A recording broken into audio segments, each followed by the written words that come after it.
मैं माननीय प्रधानमंत्री जी से आग्रह करूंगा कि वह अपने विचार को व्यक्त करें।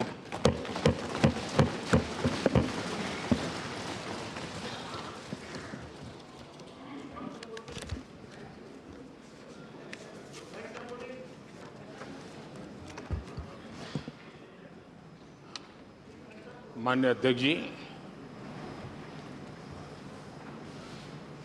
देश की 75 वर्षों की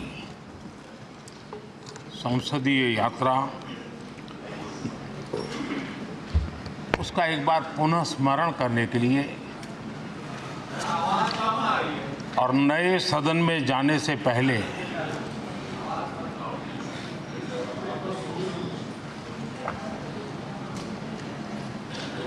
उन प्रेरक पलों को, इतिहास की महत्वपूर्ण घड़ी को स्मरण करते हुए आगे बढ़ने का ये अवसर है। हम सब इस ऐतिहासिक भवन से विदा ले रहे हैं। आजादी के पहले ये सदन इंपीरियल लेजिस्लेटिव काउंसिल का स्थान हुआ करता था। आजादी के बाद ये संसद भवन के रूप में उसको पहचान मिली। ये सही है, इस इमारत के निर्माण करने का निर्णय विदेशी शासकों का था, लेकिन ये बात हम न कभी भूल सकते हैं और हम गर्व से कह सकते हैं कि इस भवन के निर्माण में पसीना मेरे देशवासियों का लगा था, परिश्रम मेरे देशवासियों का लगा था और पैसे भी मेरे देश के लोगों के।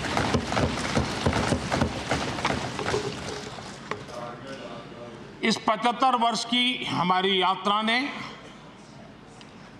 अनेक लोकतांत्रिक परंपराओं और प्रक्रियाओं का उत्तम से उत्तम सृजन किया है और इस सदन में रहे हुए सबने उसमें सक्रियता से योगदान भी दिया है और साक्षी भाव से उसको देखा भी है। हम भले नए भवन में जाएंगे, लेकिन पुराना भवन भी, ये भवन भी आने वाली पीढ़ियों को हमेशा हमेशा प्रेरणा देता रहेगा।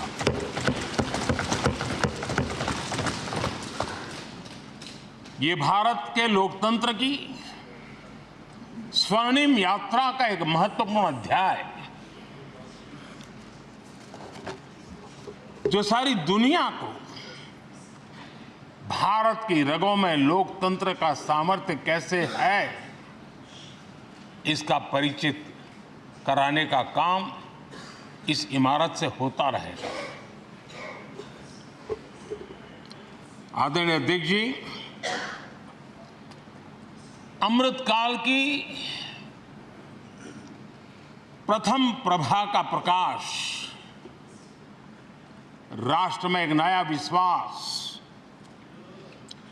नया आत्मविश्वास, नया उमंग, नए सपने, नए संकल्प और राष्ट्र का नया सामर्थ्य उसे भर रहा है। चारों तरफ आज भारतवासियों की उपलब्धि की चर्चा हो रही है और गौरव के साथ हो रही है। ये हमारे 75 साल के संसदीय इतिहास का एक सामूहिक प्रयास का परिणाम है, जिसके कारण विश्व में आज वो गूंज सुनाई दे रही है। आदरणीय अध्यक्ष जी, चंद्रयान-3 की सफलता न सिर्फ पूरा भारत, पूरा देश अभिभूत है और इसमें भारत के सामर्थ्य का एक नया रूप जो आधुनिकता से जुड़ा है, जो विज्ञान से जुड़ा है, जो टेक्नोलॉजी से जुड़ा है, जो हमारे वैज्ञानिकों के सामर्थ्य से जुड़ा है, जो 140 करोड़ देशवासियों के संकल्प की शक्ति से जुड़ा हुआ है, वो देश और दुनिया पर एक नया प्रभाव पैदा करने वाला है। ये सदन और इस सदन के माध्यम से मैं फिर एक बार देश के वैज्ञानिकों और उनके साथियों को कोटि कोटि बधाइयां देता हूं, उनका अभिनंदन करता हूं।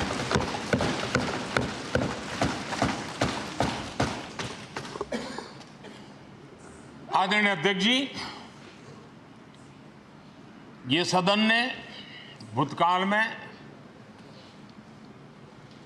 जब नेम की समिट हुई थी, सर्वसम्मति से प्रस्ताव पारित करके देश के इस प्रयास को सराहा था।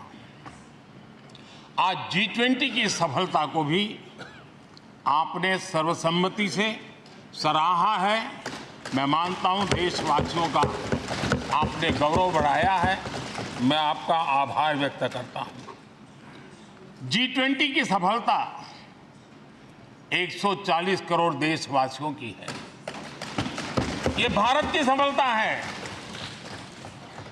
किसी व्यक्ति की सफलता नहीं है, किसी दल की सफलता नहीं है।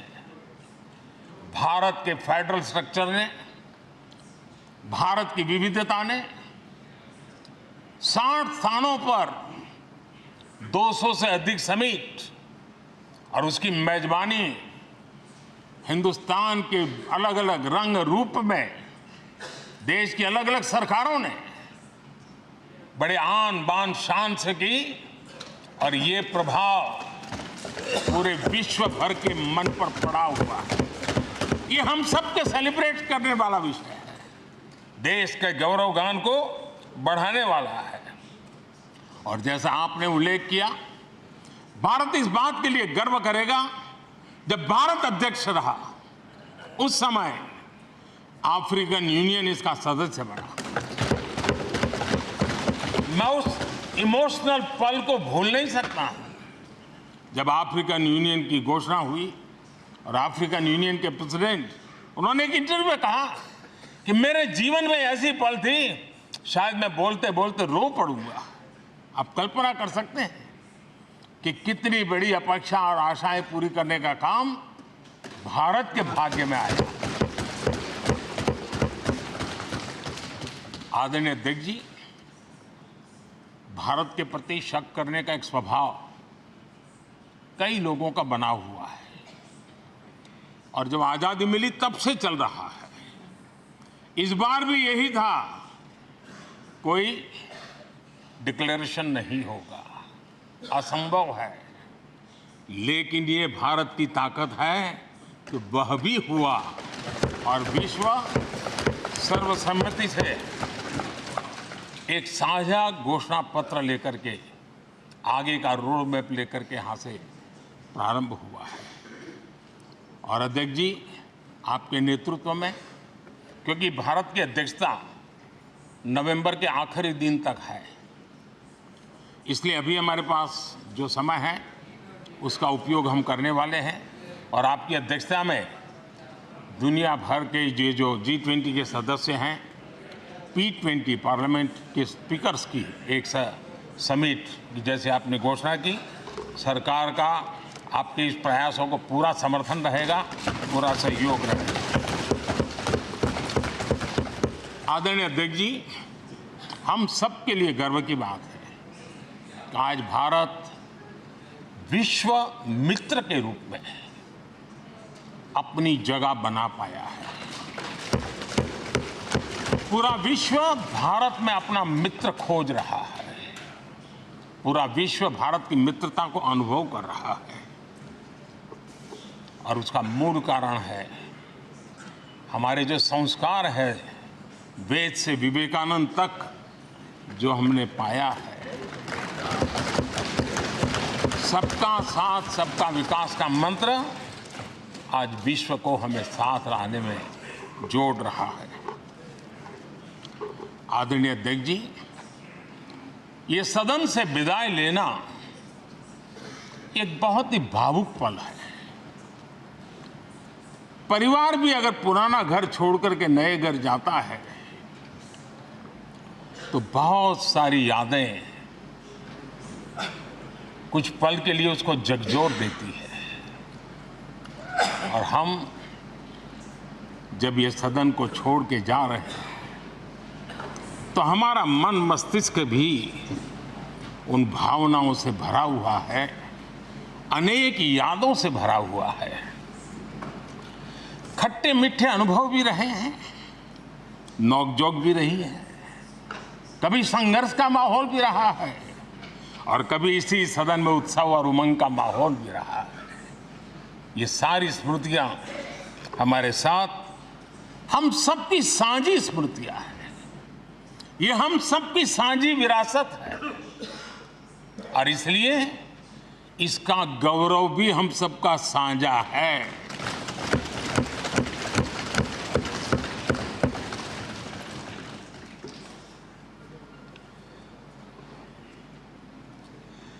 आजाद भारत के नवनिर्माण से जुड़ी हुई अनेक घटनाएं इन 75 वर्ष में यही सदन में आकार लेती हुई हमने देखी है।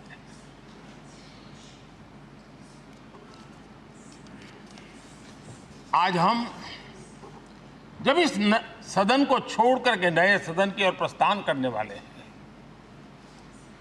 तब भारत के सामान्य मानवीय की भावनाओं को जहां जो आदर मिला है, सम्मान मिला है, उसकी अभिव्यक्ति का भी यह अवसर है। और इसलिए आदरणीय अध्यक्ष जी, मैं पहली बार जब संसद का सदस्य बना और पहली बार एक सांसद के रूप में इस भवन में मैंने प्रवेश किया तो सहज रूप से मैंने इस संसद भवन के डोर पक्ति पर अपना शीश झुका करके इस लोकतंत्र के मंदिर को श्रद्धा भाव से नमन करते हुए मैंने पैर रखा था।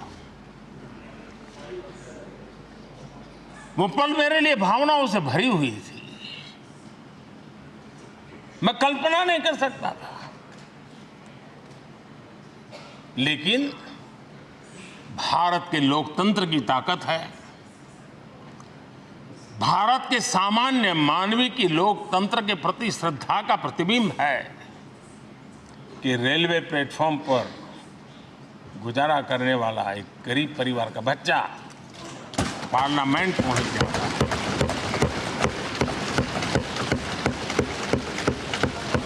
मैंने कभी कल्पना तक नहीं की थी कि देश मुझे इतना सम्मान देगा, इतना आशीर्वाद देगा, इतना प्यार देगा। सोचा नहीं था अध्यक्ष जी।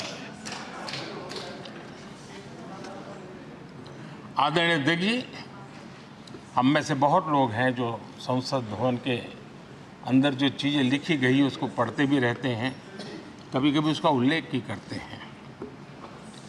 हमारे यहाँ संसद भवन के प्रवेश द्वार पर एक छांदोग्य उपनिषद का एक वाक्य है, लोक द्वारम करके पूरा वाक्य है। उसका मतलब ये होता है कि जनता के लिए दरवाजे खोलिए और देखिए कि कैसे वो अपने अधिकारों को प्राप्त करती है। हमारे ऋषि मुनियों ने ये लिखा हुआ, हमारे प्रवेश द्वार पर लिखा हुआ है। हम सब और हमारे पहले जो यहां रहे हैं वो भी इस सत्यता के साक्षी है। आदरणीय अध्यक्ष जी, समय रहते जैसे जैसे वक्त बदलता गया, यह हमारे सदन की संरचना भी निरंतर बदलती रही है और अधिक समावेशी बनती गई है। समाज के हर वर्ग का प्रतिनिधि विविधताओं से भरा हुआ इस सदन में नजर आता है। अनेक भाषाएं हैं, अनेक बोलियां हैं, अनेक पहरवेश हैं, अनेक खान-पान है। सदन के अंदर सब कुछ है और समाज के सभी तबके के लोग, चाहे वो सामाजिक रचना के हो, चाहे आर्थिक रचना के हो, चाहे गांव या शहर के हो, एक प्रकार से पूर्ण रूप से समावेशी वातावरण सदन में पूरी ताकत के साथ जन सामान्य की इच्छा आकांक्षाओं को प्रकट करता रहा है।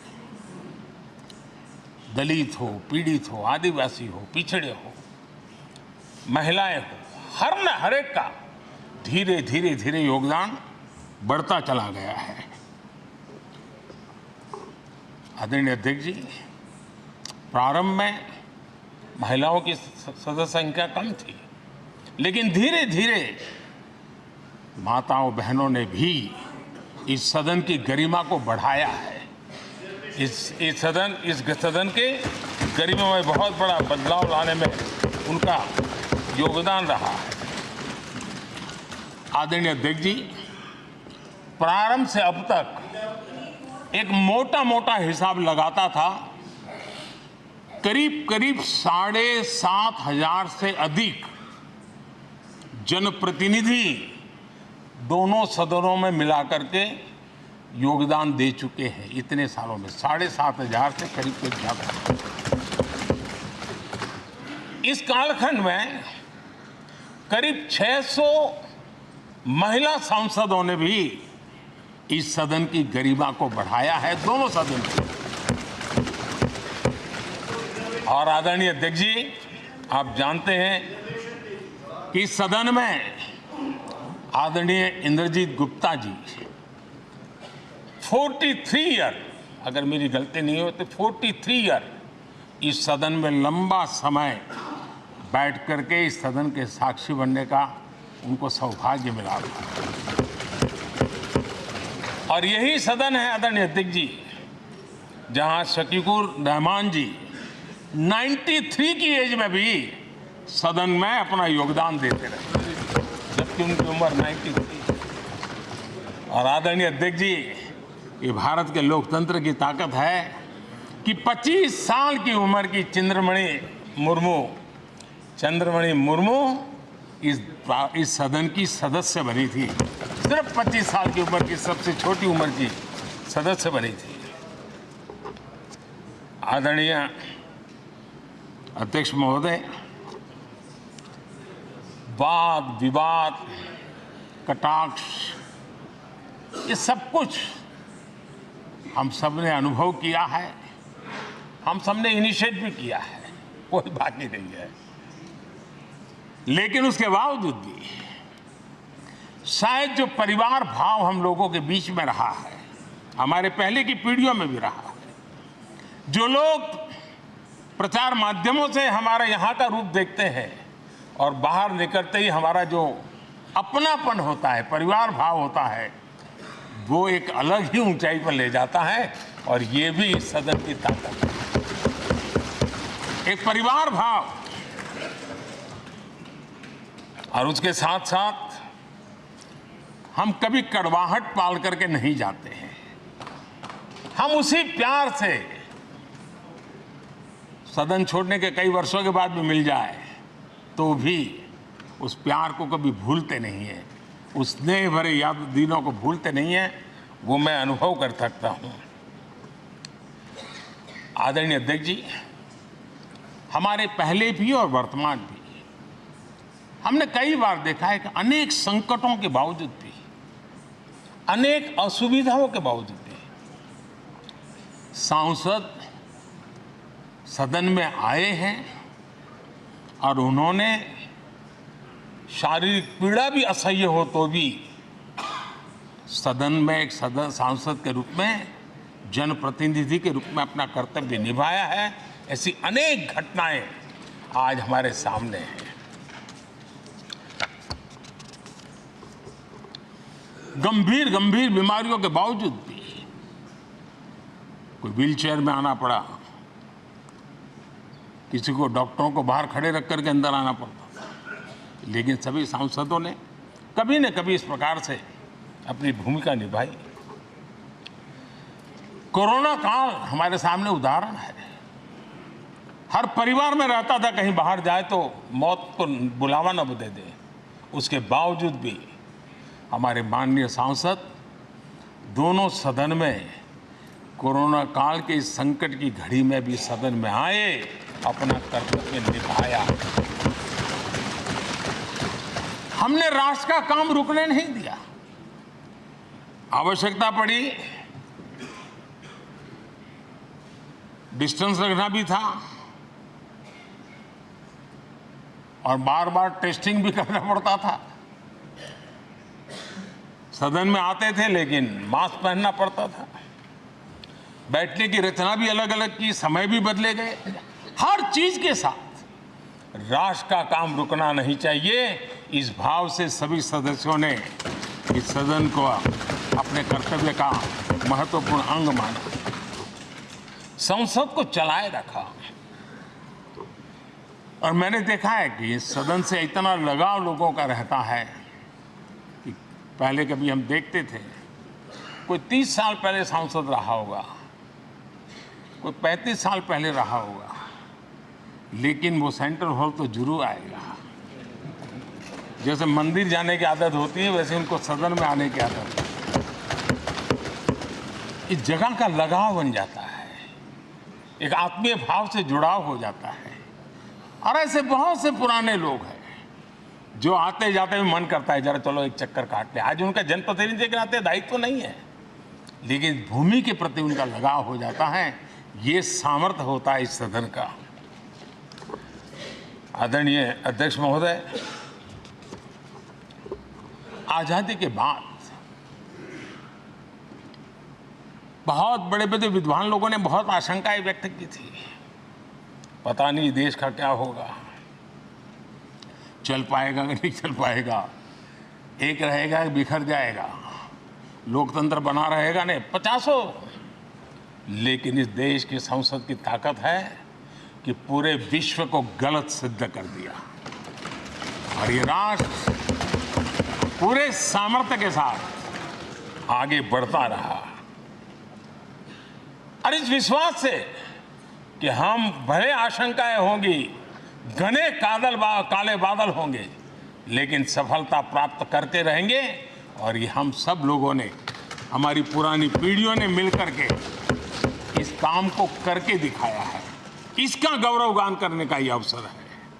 आदरणीय अध्यक्ष जी, इसी भवन में 2 साल 11 महीने तक संविधान सभा की बैठकें हुई और उसने देश के लिए एक मार्गदर्शक जो आज भी हमें चलाता है, हमारे संविधान दिया।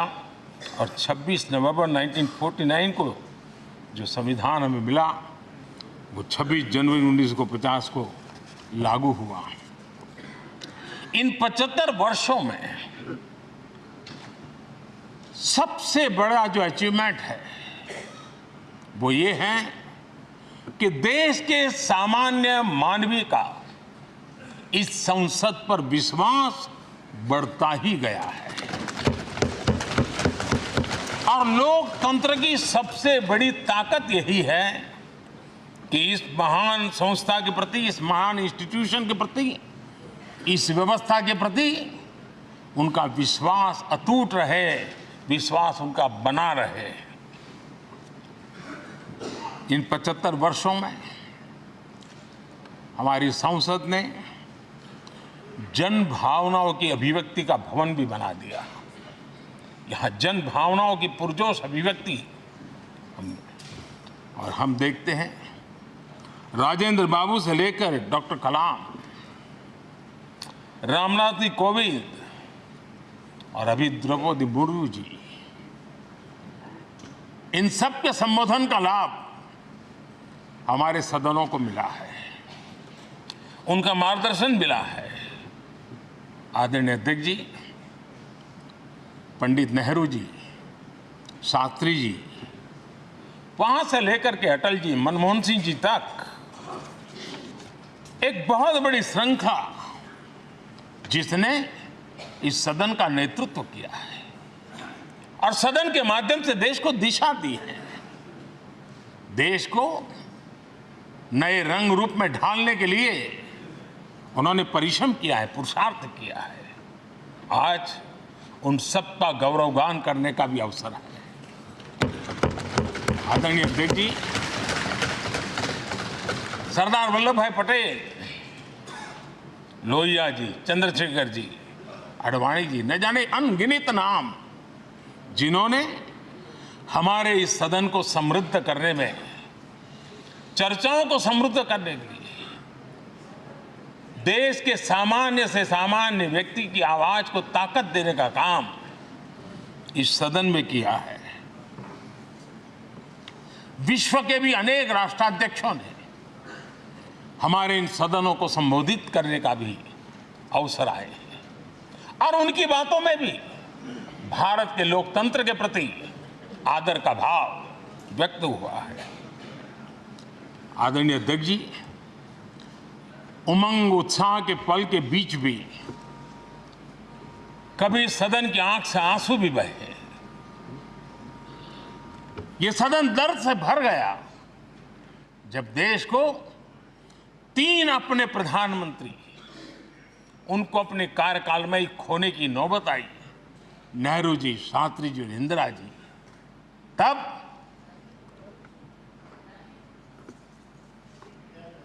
ये सदन अश्रुभीनी आंखों से उन्हें विदाई दे रहा था। आदरणीय अध्यक्ष जी, अनेक चुनौतियों के बावजूद भी हर स्पीकर ने, हर सभापति ने बेहतरीन तरीके से दोनों सदनों को सुचारू रूप से चलाया है और अपने कार्यकाल में उन्होंने जो निर्णय किए, वो निर्णय मावलंकर जी से काल से शुरू हुए हो या सुमित्रा जी के कालखंड के हो या बिरला जी के, आज भी उन निर्णयों को रेफरेंस पॉइंट माना जाता है। ये काम हमारे करीब 17 स्पीकर और उसमें 2 हमारी महिला स्पीकर ने भी, और मावलंकर जी से लेकर के सुमित्रा ताई तक और बिरला जी का मार्गदर्शन आज भी हमें मिल रहा है। हर एक ने अपनी अपनी शैली रही है, लेकिन उन्होंने सबको साथ लेकर के नियमों कानूनों के बंधन में इस सदन को हमेशा ऊर्जावान बनाए रखा है। मैं आज उन सभी स्पीकर महोदय को भी आज वंदन करता हूं, अभिनंदन करता हूं।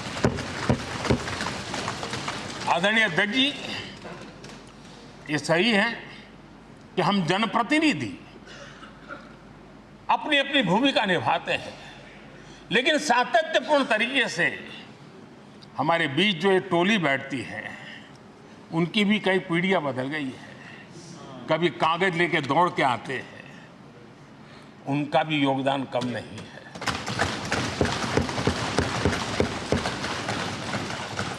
हमें कागज पत्र पहुंचाने के लिए दौड़ते हैं, सदन में कोई गलती ना हो जाए, उसके निर्णय में कोई गलत ना हो जाए, उसके लिए वो चौकन्ने रहते हैं। जो काम इनके द्वारा हुआ है, उसने भी सदन के क्वालिटी ऑफ गवर्नेंस में तेजी लाने में बहुत बड़ी मदद की है। मैं उन सभी साथियों का और इनके पूर्व में जो रहे हैं उनका भी हृदय से अभिनंदन करता हूं। इतना ही नहीं, सदन मतलब ये खंड ही नहीं है, इस पूरे परिसर में अनेक लोगों ने, किसी ने हमें चाय पिलाई होगी, किसी ने पानी पिलाया होगा, किसी ने रात रात चली हुई सदन को किसी को भूखा पेट रहने नहीं दिया होगा, कई प्रकार की सेवाएं की होगी। किसी ने माली ने इसके बाहर के एनवायरनमेंट को संभाला होगा, किसी ने इसकी सफाई की होगी। न जाने कितने ही अनगिनत लोग होंगे जिन्होंने हम सब अच्छे ढंग से काम कर सके, और यहां जो काम हो वो काम देश को आगे बढ़ाने के लिए अधिक से अधिक तेजी से हो, उसके लिए जो माहौल बनाना, व्यवस्था बनाना, उसके लिए जिसने योगदान दिया है,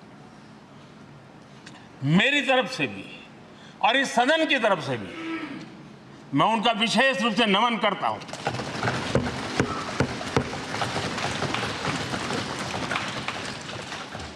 आदरणीय अध्यक्ष जी,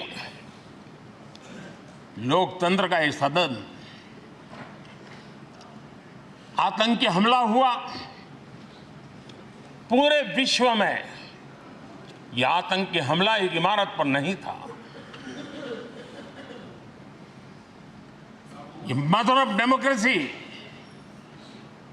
एक प्रकार से हमारी जीवात्मा पर यह हमला था।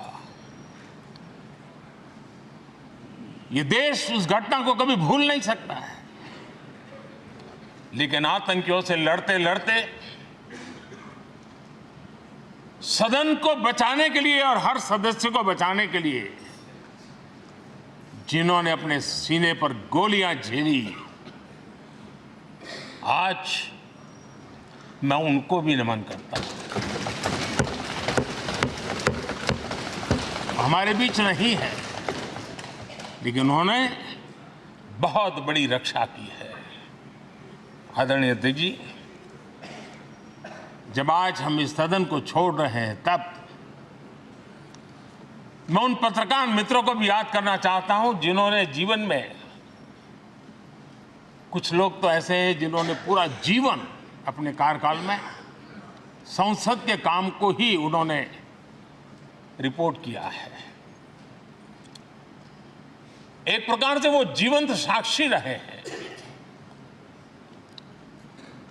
उन्होंने यहाँ की पल पल की जानकारी देश तक पहुंचाई, और तब तो ये सारा टेक्नोलॉजी अवेलेबल नहीं थी, तब वही लोग थे जो यहाँ की बात पहुंचाते थे, और उनका सामर्थ्य था वो अंदर की भी पहुंचाते थे और अंदर की भी पहुंचाते थे।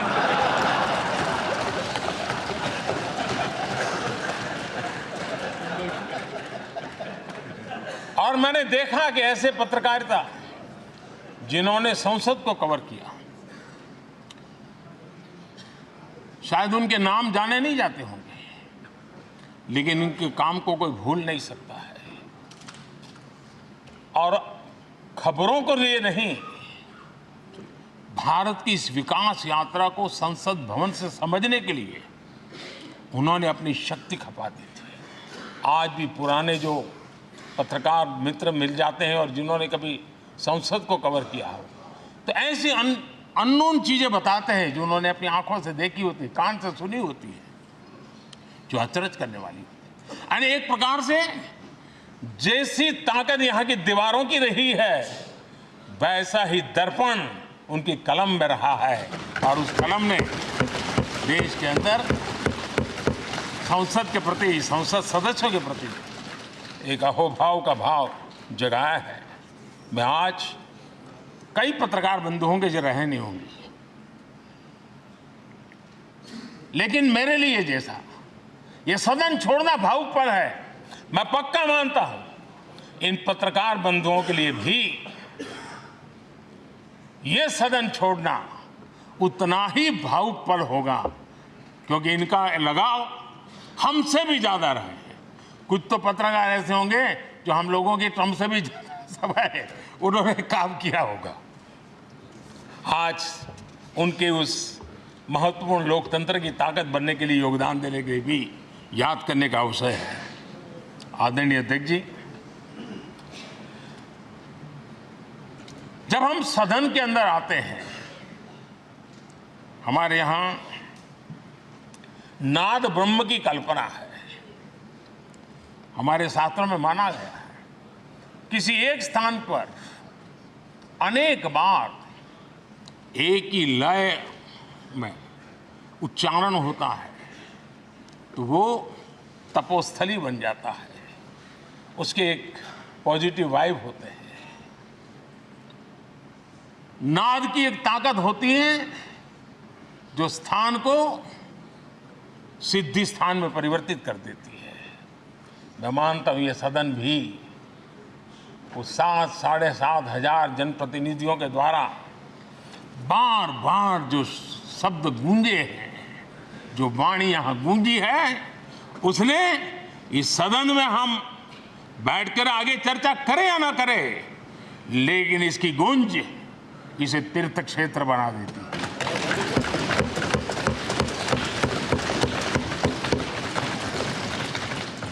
एक जागृत जगह बन जाती है और लोकतंत्र की प्रति श्रद्धा रखने वाला व्यक्ति आज से 50 साल के बाद भी जब यहां देखने के लिए भी आएगा तो उसे उस गूंज की अनुभूति होगी कि कभी भारत की आत्मा की आवाज यहां पर गूंजती थी। और इसलिए अध्यक्ष महोदय, ये वो सदन है जहां कभी भगत सिंह, बटुकेश्वर दत्त, उन्होंने अपनी वीरता सामर्थ्य से अंग्रेज सल्तनत को जगा दिया था बम का धमाका कर। वो बम की गूंज भी जो देश का भला चाहते हैं उनको कभी सोने नहीं देती। आदरणीय अध्यक्ष जी, ये वो सदन है जहां पंडित जी को इसलिए भी याद किएगा, अनेक बातों के लिए याद किएगा, लेकिन हम जरूर याद करेंगे इसी सदन में पंडित नेहरू का at the stroke of midnight की गूंज हम सबको प्रेरित करती रहेगी। और इसी सदन में अटल जी ने कहा था,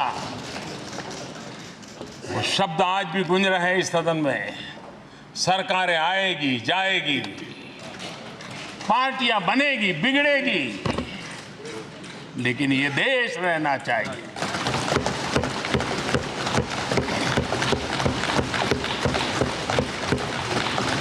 आदरणीय अध्यक्ष जी, पंडित नेहरू की जो प्रारंभिक मंत्री परिषद थी, बाबा साहब आम्बेडकर जी एक मंत्री के रूप में दुनिया की बेस्ट प्रैक्टिसेस भारत में लाने पर बहुत जोर दिया करते थे। फैक्ट्री कानून में अंतर्राष्ट्रीय सुझावों को शामिल करने पर बाबा साहब सर्वाधिक आग्रही रहे थे और उसका परिणाम आज देश को लाभ मिल रहा है। बाबा साहब आम्बेडकर ने देश को नेहरू जी की सरकार में वाटर पॉलिसी दी थी और उस वाटर पॉलिसी बनाने में बाबा साहब आम्बेडकर की बहुत बड़ी भूमिका रही थी। आदरणीय अध्यक्ष जी, हम ये जानते हैं कि भारत में बाबा साहब आम्बेडकर एक बात हमेशा कहते थे कि भारत में सामाजिक न्याय के लिए भारत का औद्योगिकरण होना बहुत जरूरी है, क्योंकि देश के दलित पिछड़ों के पास जमीन ही नहीं है, वो क्या करेगा? औद्योगिकरण होना चाहिए। और बाबा साहब इस बात को मान करके डॉक्टर श्यामा प्रसाद मुखर्जी, जो पंडित नेहरू के मंत्री थे, उन्होंने इस देश में और पहले वाणिज्य मंत्री के रूप में और उद्योग मंत्री के रूप में उन्होंने इंडस्ट्री पॉलिसी इस देश में लाई थी। आज भी कितनी ही इंडस्ट्री पॉलिसी बने, लेकिन उसकी आत्मा वही होती है जो पहली सरकार के थी और उनका भी बहुत बड़ा अहम योगदान रहा था। आदरणीय अध्यक्ष जी, लाल बहादुर शास्त्री जी ने 65 के युद्ध में हमारे देश के जवानों में का हौसला बुलंद करना, उनके सामर्थ्य के लिए को पूरी तरह राष्ट्र में झोंक देने की प्रेरणा इसी सदन में से दी थी लाल बहादुर शास्त्री को, और यहीं पर उन्होंने ग्रीन रिवॉल्यूशन के लिए एक मजबूत नींव लाल बहादुर शास्त्री जी ने रखी थी। आदरणीय अध्यक्ष जी, बांग्लादेश की मुक्ति का आंदोलन और उसका समर्थन भी इसी सदन ने इंदिरा गांधी के नेतृत्व में किया था। यही इसी सदन ने इमरजेंसी में लोकतंत्र पर होता हुआ हमला भी देखा था, और इसी सदन ने भारत के लोगों की ताकत को एहसास कराते हुए मजबूत लोकतंत्र की वापसी भी इसी सदन ने देखी थी। वो राष्ट्रीय संकल्प भी देखा था, ये सामर्थ्य भी देखा था। आदरणीय अध्यक्ष जी, ये सदन इस बात का हमेशा ऋणी रहेगा क्योंकि इसी सदन में हमारे पूर्व प्रधानमंत्री चरण सिंह जी ने ग्रामीण मंत्रालय का गठन किया था, रूरल डेवलपमेंट मिनिस्ट्री। इसी सदन में मतदान की उम्र 21 से 18 करने का निर्णय हुआ था और देश की युवा पीढ़ी को इसका योगदान देने के लिए प्रेरित किया गया, उत्साहित किया गया था। हमारे देश ने गठबंधनों की सरकारें देखी, पीपी सिंह जी हो, चंद्रशेखर जी, और बाद में एक सिलसिला चला। लंबे अरसे से एक दिशा में देश जा रहा था, आर्थिक नीतियों के बोझ तले देश दबा हुआ था, लेकिन नरसिम्हा राव की सरकार थी जिन्होंने हिम्मत के साथ पुरानी आर्थिक नीतियों को छोड़ करके नई राह पकड़ने का फैसला किया था, जिसके आज देश को परिणाम मिल रहे हैं। अटल बिहारी वाजपेयी जी का सरकार भी हमने इसी सदन ने देखी। सर्व शिक्षा अभियान देश में आज वो महत्वपूर्ण बन गया है। आदिवासी कार्यालय मंत्रालय अटल जी ने बनाया, नॉर्थ ईस्ट का मंत्रालय अटल जी ने बनाया। न्यूक्लियर टेस्ट भारत के सामर्थ्य का परिचायक बन गया। और इसी सदन में मनमोहन जी की सरकार कैश फॉर वोट को भी, उस कांड को भी सदन ने देखा है। आदरणीय अध्यक्ष जी, सबका साथ सबका विकास का मंत्र, अनेक ऐतिहासिक निर्णय, दशकों से लंबित विषय, उनका स्थायी समाधान भी इसी सदन में हुआ। आर्टिकल 370, ये सदन हमेशा हमेशा गर्व के साथ कहेगा, इस सदन के कारण one nation one tax, GST का निर्णय भी इसी सदन ने किया। One rank one pension, OROP, ये भी इसी सदन ने देखा।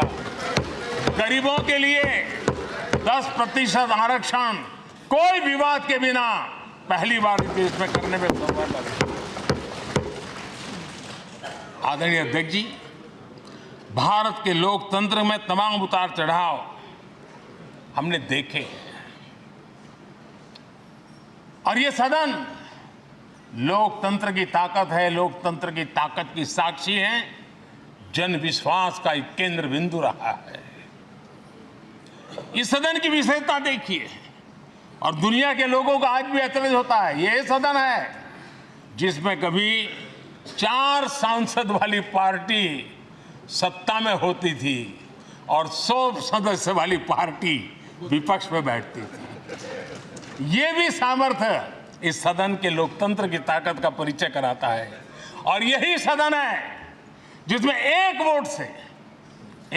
वोट से अटल जी की सरकार गई थी और लोकतंत्र की गरिमा को बढ़ाया था। ये भी इसी सदन में हुआ। आज अनेक छोटी छोटी रीजनल पार्टियों का प्रतिनिधित्व हमारे देश की विविधता को, हमारे देश के एस्पिरेशंस का एक प्रकार से वो आकर्षक केंद्र बिंदु बना है। आदरणीय अध्यक्ष जी, इस देश में 2 प्रधानमंत्री ऐसे रहे, मोरारजी भाई, वीपी सिंह। एक प्रकार से कांग्रेस में जीवन खपाया था, लेकिन एंटी कांग्रेस गवर्नमेंट का नेतृत्व कर रहे थे। ये भी इसकी विशेषता थी। और हमारे नरसिम्हा राव जी, वो तो बिस्तरा गोल करके घर जाने की तैयारी कर रहे थे, निवृत्ति की घोषणा कर चुके थे। लेकिन यही लोकतंत्र की ताकत देखिए, सदन की ताकत देखिए, वो प्रधानमंत्री के रूप में 5 साल हमारी सेवा कर रहे।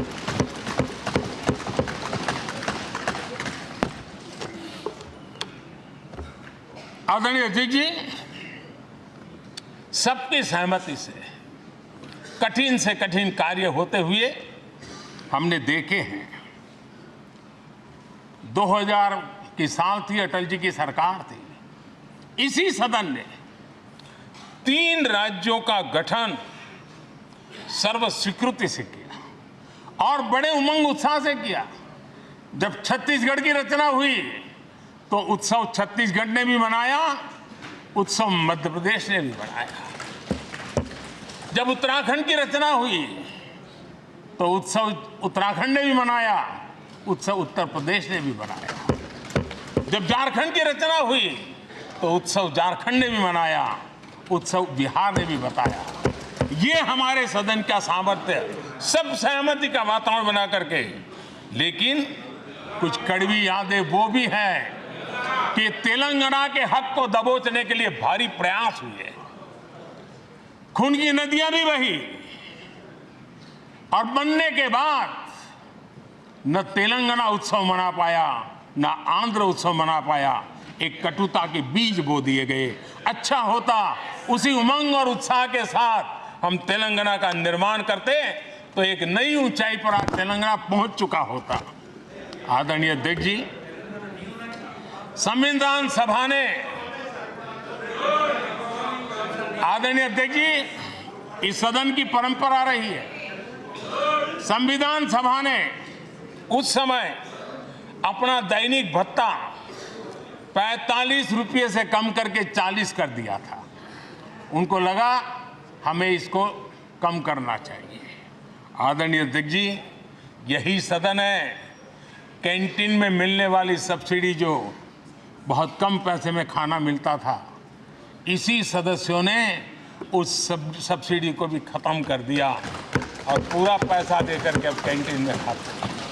आदरणीय अध्यक्ष जी, कोरोना काल में जब जरूरत पड़ी तो यही सांसद जिन्होंने एमपी लेड फंड को छोड़ दिया और देश को इस संकट की घड़ी में मदद करने के लिए आगे आए। इतना ही नहीं, कोरोना काल में इसी सदन के सांसदों ने अपने तनख्वाह में 30% कटौती की और उन्होंने देश के सामने आए हुए संकट में अपनी बहुत बड़ी जिम्मेवारी निभाई। आदरणीय अध्यक्ष जी, हम गर्व से कह सकते हैं, ये सदन में बैठे हुए लोग भी कह सकते हैं, हमारे पूर्वज जो सदन में बैठे थे वो भी कह सकते हैं कि हम ही लोग हैं जिन्होंने हम पर डिसिप्लिन लाने के लिए हमारे यहाँ जनप्रतिनिधित्व कानून में समय समय पर कठोरता बरती। नियम हमने ही लादे, हमने ही तय किया कि नहीं, जनप्रतिनिधि के जीवन में ये नहीं हो सकता। मैं मानता हूं ये जीवंत लोकतंत्र का बहुत बड़ा उदाहरण है और ये सदन ने दिया है, यही माननीय सांसदों ने दिया है और हमारी पुरानी पीढ़ी के सांसदों ने दिया है। और मैं मानता हूं कि कभी कभी उन चीजों को भी याद करना चाहिए। आदरणीय अध्यक्ष जी, हम जो वर्तमान सांसद हैं उनके लिए तो ये विशेष सौभाग्य का अवसर है। सौभाग्य का अवसर इसलिए है कि हमें इतिहास और भविष्य दोनों की कड़ी बनने का अवसर मिल रहा है।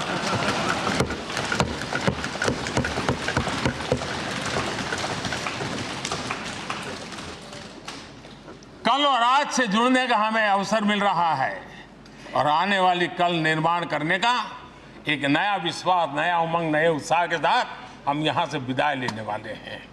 आदरणीय अध्यक्ष महोदय, आज का दिवस सिर्फ और सिर्फ इस सदन के सभी 7,500 जनप्रतिनिधि रह चुके हैं उनके गौरवगान का पल है। इन दीवारों से हमने जो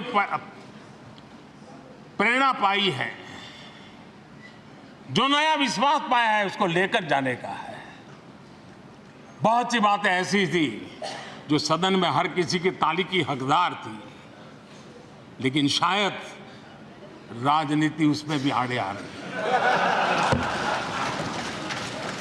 नेहरू जी के योगदान का गौरव गान अगर इस सदन में होता है, कौन सदस्य होगा जिसको ताली बजाने का मन न कर जाए। लेकिन उसके बावजूद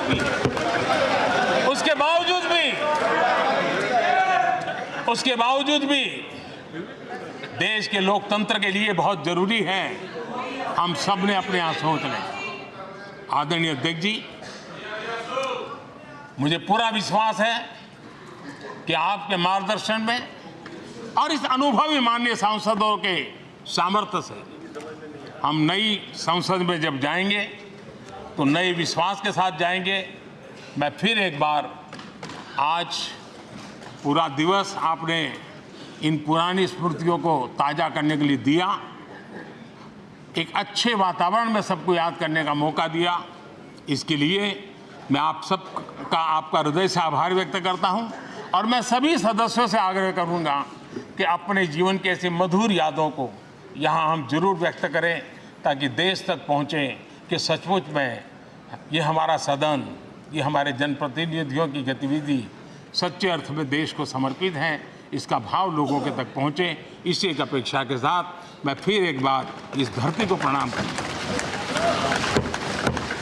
इस सदन को प्रणाम करता हूं। भारत के मंदिरों से बनी हुई हर एक दीवार के हर एक ईंटे को प्रणाम करता हूं और पिछले 75 साल में भारत के लोकतंत्र को नया सामर्थ्य शक्ति देने वाले हर गुंज को, उस नाद ब्रह्म को नमन करते हुए मेरी वाणी को विराम कर देता हूं। बहुत बहुत धन्यवाद।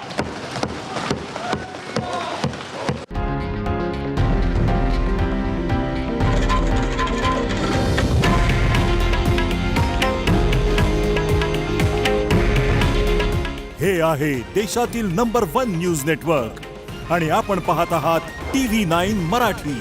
काळजी तुमची, हित महाराष्ट्राचं।